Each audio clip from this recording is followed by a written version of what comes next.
வணக்கம். ரிஷபம் ராசி அன்பர்களே, இனிய வணக்கம். இந்த ரிஷபம் ராசியில் பிறந்தவர்கள் பொதுவாகவே நீங்கள் மிகவும் அமைதியை தேடக்கூடிய ஒரு நபர்களாக இருப்பீர்கள். சண்டை, சச்சரவு, வீண் வாக்குவாதங்கள் எதுவும் எனக்கு தேவை கிடையாது. எனக்கு தேவை ஒரு நல்ல ஒரு வாழ்க்கை, ஒரு அமைதியான ஒரு இடம். இது இருந்தால் போதும், என்னுடைய வாழ்க்கையை நான் வாழ்ந்து கொண்டு போய்விடுவேன் என்று கூறக்கூடிய ஒரு நபர்களாக இந்த ரிஷபம் ராசி அன்பர்கள் எப்பொழுதுமே இருப்பீங்க. ஆனால் அவர்கள் ஒருவரிடம் பேசும் பொழுது மரியாதையுடன் பேசக்கூடிய ஒரு நபர்களாக இருப்பாங்க. யாரையும் காயப்படுத்த வேண்டும் என்ற ஒரு எண்ணமானது உங்களுக்குள்ள கிடையவே கிடையாது. மற்றவங்க உங்களை காயப்படுத்தலாம், ஆனால் நீங்கள் ஒருபோதும் மற்றவங்களை காரணம் இல்லாமல் காயப்படுத்த மாட்டீங்க. அவங்களுடைய மனசு நோகும்படியும் நீங்கள் பேச மாட்டீர்கள். இப்படிப்பட்ட ஒரு நபர்களாகத்தான் இந்த ரிஷபம் ராசி அன்பர்கள் எப்பொழுதும் இருப்பார்கள். ஆனால் ஒரு விசித்திரமான ஒரு விஷயம் என்னவென்றால், பல ரிஷபம் ராசி அன்பர்கள் ஒரு விஷயத்தை அடிக்கடி சொல்லிக் கொண்டே இருப்பார்கள். நான் யாரிடம் பேசினாலும் எப்படி அந்த ஒரு பேச்சு சண்டையில் முடிகிறது என்று எனக்கே புரியவில்லை. இருந்தாலும் நான் யாரிடமும் அவ்வளவா பேச மாட்டேன் அப்படின்னு கூறக்கூடிய ஒரு நபர்களாக இருப்பீங்க. நீங்க பேசுறதே மற்ற நபர்களிடம் 1-2 வார்த்தைகள் தான் பேசுவீங்க. அப்படி பேசும் பொழுதும் நீங்க கூறுவது ஒன்றாக இருக்கும், அவர்கள் எடுத்துக்கொள்வது ஒன்றாக இருக்கும். இதனால் உங்கள் இருவருக்கும் இடையில் சின்ன சின்ன வாக்குவாதங்கள் தொடர்ந்து ஏற்பட்டு கொண்டே இருக்கும். இதனால நீங்க எது கூறினாலும் அது எல்லா விதமான நபர்களிடம் சின்ன சின்ன பிரச்சனைகளானது நிச்சயமாக வந்துவிடும் என்று பலர்களும் உங்களை பார்த்து கூறுவார்கள். நண்பர்களே, இதற்கு பின்னால் ஒரு பெரிய ஒரு ஜோதிட ரகசியமானது இருக்கிறது. அது என்னவென்று பார்த்து தெரிந்து கொள்ளுங்கள். ஏன் இந்த ரிஷபம் ராசிக்காரங்களுக்கு உங்களுடைய பேச்சு சண்டையில முடியும் தெரியுமா? ஜோதிட ரீதியை பார்க்கும் பொழுது ரிஷபம் ராசியோட அதிபதி சுக்கிர பகவான். சுக்கிரன் பொதுவாகவே இனிமையை கொடுக்கக்கூடிய ஒரு கிரகமாக இருப்பார். ஆனால் சில காலங்களில் சனி மற்றும் ராகு கிரகங்களின் தாக்கத்தினால் பேச்சு உங்களுக்கு புரியாமலே போயிருக்கும். ஒரு சாதாரண பேச்சு கூட மற்றவர்களுக்கு வேறு விதமாக புரியக்கூடிய ஒரு சூழ்நிலை உங்களுக்கு நிச்சயமாக ஏற்பட்டிருக்கும். இதனால் சின்ன சின்ன பிரச்சனைகள் உங்களுக்கு தொடர்ந்து வந்து கொண்டே இருக்கும். ஆனால் இந்த கடந்த 2-3 மாதங்களாகவே மிக பெரிய அளவுக்கு கஷ்டங்களும் கொடுமைகளும் உங்களுக்கு உங்களுடைய பேச்சினால் நிச்சயமாக ஏற்பட்டிருக்கணும். இதற்கு உதாரணமாக கூறணும் அப்படின்னா, உதாரணம் 1, நீங்கள் ஒருவரிடம் நல்ல மனதுடன் ஒரு ஆலோசனை கூறுவீங்க. நீங்க அவங்க நல்லா இருக்கணும்னு நினைச்சு கொண்டுதான் கூறுவீங்க. ஆனால் அந்த ஒரு மனிதர் இவர் என்னை குறை சொல்லுகிறார் என்று நினைத்து கோபப்படுவார். இதனால ஒரு சாதாரண உரையாடல் கூட உங்களுக்கு சண்டையாக மாறிவிடும். இதனால் நீங்கள் யாரிடம் எது கூறினாலும் சரி, நல்லதுக்கு கூறினால் கூட இந்த ஒரு நேரத்தில் உங்களுக்கு காலம் இல்லாமல் போய்விட்டது. இதற்கு காரணம் சனி, ராகு, கேது இவர்களின் தாக்கத்தினால் உங்களுடைய அதிபதி இந்த அளவுக்கு உங்களுக்கு கொடுமைகளை கொடுத்து கொண்டிருக்கிறார். எனவே யாரிடம் பேசினாலும் இதுவரைக்கும் நீங்க பேசியிருந்தீங்க அப்படின்னா பார்த்து பேசுங்கள். இல்லை என்றால் உங்களுடைய வாழ்க்கையில தேவையில்லாத பிரச்சனைகளானது ஏற்பட்டிருக்கும். இது ஏற்பட்டதா இல்லையா அப்படிங்கிறத கமாண்ட் வழியாக கூறுங்கள். 2வது உதாரணம் என்ன தெரியுமா? உங்களுடைய வேலை இடத்துல நீங்க நேர்மையாக ஒரு விஷயத்தை கூறுவீங்க, கூறி இருப்பீங்க. ஆனால் அந்த ஒரு நேர்மை முதலாளிகளுக்கு பிடிக்காமல் போயிருக்கும். ஏன் அப்படின்னா, முதலாளிகள் எப்படி லாபத்தை பார்க்கலாம் நினைத்து கொண்டு இருப்பாங்க. நீங்க அந்த ஒரு இடத்தில் போயிட்டு நேர்மையாக பேசும்பொழுது உங்களுக்கும் முதலாளிக்கும் இடையில சின்ன சின்ன வாக்குவாதங்கள் ஏற்படும். அவர் மனதில் இந்த ஒரு மனிதர் என்னை எதிர்க்கிறார் என்று நினைத்து கொண்டிருப்பார். இதனால உங்களுக்கும் அவர்களுக்கும் இடையில தேவையில்லாத பிரச்சனைகள் ஏற்பட்டு நீங்கள் அந்த ஒரு வேலையை விட்டு செல்வதற்குமான வாய்ப்பு நிச்சயமாக ஏற்படும். இதுவும் உங்களுடைய வாழ்க்கையில சிலருக்கு ஏற்பட்டிருக்கும், இல்லது ஏற்படலாம். ஏற்படுகின்ற அளவுக்கு கூட போயிருக்கலாம். நிச்சயமாக இதுவும் நடந்திருக்கும். அடுத்ததாக வேலையிடத்தில் சில பிரச்சனைகள் உங்களுக்கு ஏற்பட்டிருக்கும். பல ரிஷபம் ராசி நண்பர்கள் ஒரு வேலைக்கு சென்றாலும் அந்த ஒரு வேலையில் நீண்ட நாட்கள் உங்களால் இருக்க முடியாமல் போய்விடும். இதற்கு ஒரு காரணமானது இருக்கும். நீங்கள் வேலை செய்யக்கூடிய இடத்தில் தேவையில்லாத பேச்சுக்கள், தவறான புரிதல்கள், மற்றவர்களின் பொறாமைகள் இவை 3ம் சேர்த்து உங்களுக்கு மன அழுத்தத்தை கொடுத்து கொண்டே இருக்கும். இதனால் தேவையில்லாத பிரச்சனைகள் உங்களுக்கு தொடர்ந்து ஏற்பட்டு கொண்டே இருக்கும். நீங்களும் அடுத்து என்ன செய்வது என்று தெரியாமல் முடித்து கொண்டிருப்பீங்க. இந்த அளவுக்கு சில பிரச்சனைகள் உங்களுடைய வாழ்க்கையில ஏற்பட்டிருக்கும். அடுத்ததாக உங்களுக்கு கவலைகளும் ஏற்பட்டிருக்கும். ஒரு வேலை ஆரம்பித்தால் முதல் சில மாதங்கள் நன்றாகவே உங்களுக்கு போய்கொண்டிருக்கும். முதல்ல ஆரம்பிக்கும் பொழுது உங்களுக்கு நல்லா தான் இருக்கும். பிறகு வேலை சுமையானது உங்களுக்கு அதிகரிப்பது போல உங்களுக்கே தோன்றும். உங்களிடம் மட்டும் வேலை வாங்குவது போல உங்களுக்கு தோன்றும். பாராட்டுகள் உங்களுக்கு கிடைக்காமல் இருக்கும். ஆனால் நீங்க அதுக்காக எவ்வளவோ வேர்வை சிந்தி உங்களுடைய உழைப்பை முழுவதையும் போட்டு கொண்டிருப்பீங்க. ஆனால் உங்களுக்கான ஒரு பாராட்டு உங்களுக்கு கிடைக்காமல் இருக்கும். இதனால் உங்களுடைய மனநிலையானது பாதிக்கப்படுவதற்கும் வாய்ப்பு நிச்சயமாக இருக்கும். அடுத்ததாக முதலாளிகள் உங்களுக்கு செய்த சில துரோகங்கள் இருக்கு. இதைத்தான் உங்களால மறக்கவே முடியாது.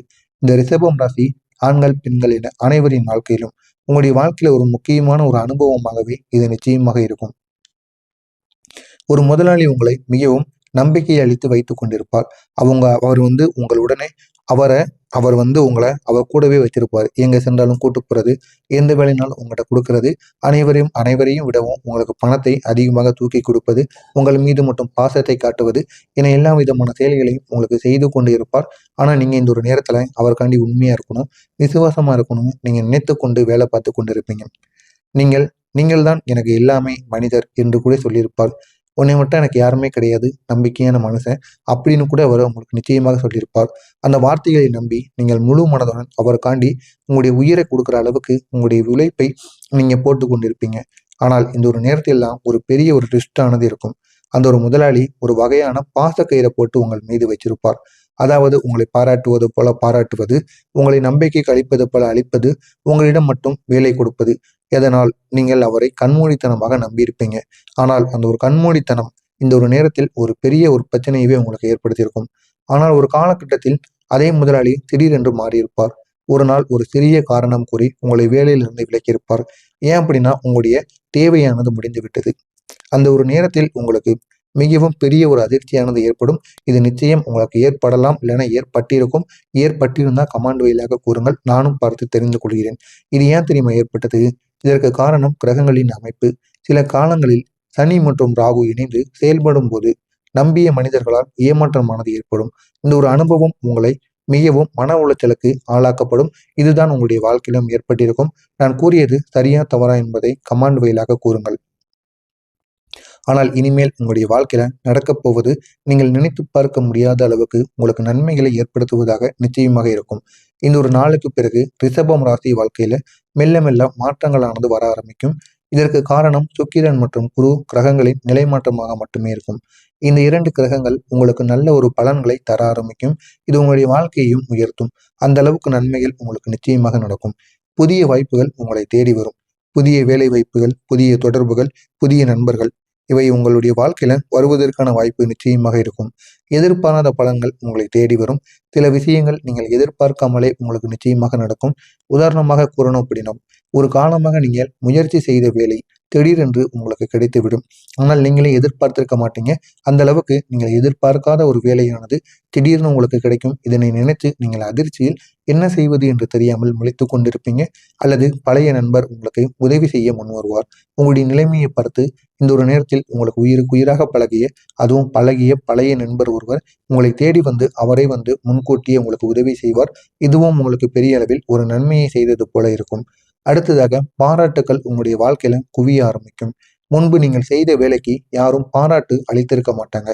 நீங்க எவ்வளவுதான் உங்களுக்காக ஓடி ஓடி உழைத்தாலும், வியர்வை சிந்தி உழைத்தாலும் உங்களுக்கு பாராட்டுகள் அப்படிங்கிறது கிடைத்திருக்காது. ஆனால் இனிமேல் நீங்க செய்யக்கூடிய சிறிய விஷயத்திற்கு கூட மக்களின் பாராட்டுகள் உங்களுக்கு நிச்சயமாக கிடைக்கும். ஏன் அப்படின்னா இது உங்களுக்கான ஒரு நேரம். இந்த ஒரு நேரத்தில் நீங்கள் வேலை செய்யாம அவங்க கூட வேலை செய்கின்ற நபர்கள் கூட இருந்தால் கூட உங்களுக்கு நிச்சயமாக பாராட்டுகள் கிடைக்கும். நீங்களே களத்தில் இறங்கி வேலை பார்க்கும் பொழுது இன்னும் பாராட்டுகள் உங்களுக்கு நிச்சயமாக குவியும். உங்களுடன் துணையாக இருக்கக்கூடிய நபர்கள் யார் தெரியுமா? உங்களுடைய வாழ்க்கையில சில நல்ல மனிதர்கள் நிச்சயமாக வருவாங்க. அது உண்மையான நண்பராக இருக்கலாம், உங்களை புரிந்து கொள்ளக்கூடிய ஒருவராகவும் இருக்கலாம், உங்களுக்கு வழிகாட்டக்கூடிய ஒருவராகவும் இருப்பார்கள். அவர்கள் நிச்சயமாக உங்களுடைய வாழ்க்கையில உங்களுடைய வாழ்க்கையை ஒரு நல்ல ஒரு நேரத்திற்கு கொண்டு செல்வார்கள். இதனால் உங்களுடைய வாழ்க்கை இன்னும் அழகாக மாறும். இந்த ஒரு நபர்கள் உங்களுடைய வாழ்க்கையை நல்ல ஒரு பாதையில் எடுத்து செல்வார்கள். நீங்கள் கூட நீங்களுடைய பாதையை நல்லா கொண்டு போகணும்னு நினைக்க மாட்டீங்க. ஆனா புதிதாக வரக்கூடிய நபர் உங்களுடைய வாழ்க்கையை இன்னும் அழகாக மாற்றுவார். ஆனால் இந்த ஒரு நேரத்தில் நீங்கள் கவனமாக இருக்க வேண்டிய சில விஷயங்கள் இருக்கு. எல்லா நல்ல காலங்களிலும் சில விஷயங்களில் நம்ம கவனமாக இருந்ததும் அப்படின்னா அந்த ஒரு நல்ல விஷயத்துல நல்லது மட்டுமே நடக்கும். கவனம் இல்லாமல் இருந்து விட்டோம் அப்படின்னா சின்ன சின்ன கெடுதல்களும் நடக்கும். எனவே இந்த ஒரு நாளில் நீங்கள் கவனமாக இருக்க வேண்டிய சில விஷயங்கள் இருக்கு. எல்லாரையும் உடனே நம்பக்கூடாது. யாரை நம்பலாம், யாரை நம்பக்கூடாது என்று தெரிந்து நம்புவது மிகவும் நல்லது. வேலை விஷயத்தில் பொறுமையாக இருக்க வேண்டும். கோபப்படக்கூடாது. யாரிடமும் தேவையில்லாமல் பேசக்கூடாது. கோபத்தை கட்டுப்படுத்த பழகிக் கொள்ளுங்கள். முடிந்த அளவுக்கு பொறுமையை நீங்கள் கடைபிடிப்பதுதான் உங்களுக்கு மிகவும் நல்லது. இது உங்களுடைய வாழ்க்கையை பாதுகாப்பதற்கு இந்த ஒரு நாளுக்கான ஒரு முக்கியமான ஒரு தீர்வாக இருக்கும். எனவே இதனை நீங்கள் பயன்படுத்திக் கொள்ளுங்கள். உங்களுடைய வாழ்க்கை இன்னும் அழகாக மாறும். இந்த ஒரு நாளில் நீங்கள் செய்ய வேண்டிய ஒரு பரிகாரமானது இருக்கிறது. ரிஷபம் ராசி நண்பர்களுக்கு ஒரு எளிய பரிகாரம். வெள்ளிக்கிழமை என்று அம்மன் கோவிலுக்கு செல்லுங்கள். வாரத்திற்கு ஒரு முறையாவது இதனை நீங்கள் செய்யுங்கள். வெள்ளை மலரை நீங்கள் அம்மனுக்கு அர்ப்பணித்து விடுங்கள். ஓம் சக்தி என்று 48 முறைகள் இந்த ஒரு மந்திரத்தை நீங்கள் ஜெபிக்க வேண்டும். இது உங்களுடைய கிரகங்களின் சக்தியை வலுப்படுத்திவிடும். எனவே இதனை மட்டும் செய்யுங்கள். உங்களுடைய வாழ்க்கை இன்னும் அழகாக மாறும். எனவே ரிஷபம் ராசி அன்பர்களை, வாழ்க்கையில் நீங்க அனுபவித்த கஷ்டங்கள் உங்களை உடைப்பதற்காக கிடையாது, உங்களை இன்னும் வலிமையான ஒரு நபராக மாற்றுவதற்காகத்தான். எனவே இந்த ஒரு நாளுக்கு பிறகு உங்களுடைய வாழ்க்கையில ஒரு புதிய அத்தியாயமானது தொடங்கும். இது உங்களுடைய வாழ்க்கையை உயர்த்தும். நீங்கள் நம்பிக்கையுடன் முன்னேறினால் அந்த அத்தியாயம் உங்களை வெற்றிக்கான ஒரு பாதையை நிச்சயமாக கொண்டு செல்லும். எனவே இதனை மட்டும் இந்த ஒரு நாளில் செய்யுங்கள். உங்களுடைய வாழ்க்கை இன்னும் அழகாக மாறும். இந்த ஒரு வீடியோவில் உங்களுக்கு ஏதேனும் சந்தேகங்கள் இருந்தால் கமெண்ட் வாயிலாக கேளுங்கள். அதற்கும் நான் உங்களுக்கு பதிலளிக்கிறேன். நல்லதே நினையுங்கள். உங்களுடைய வாழ்க்கையிலும் நல்லது மட்டுமே நடக்கும். நன்றி, வணக்கம்.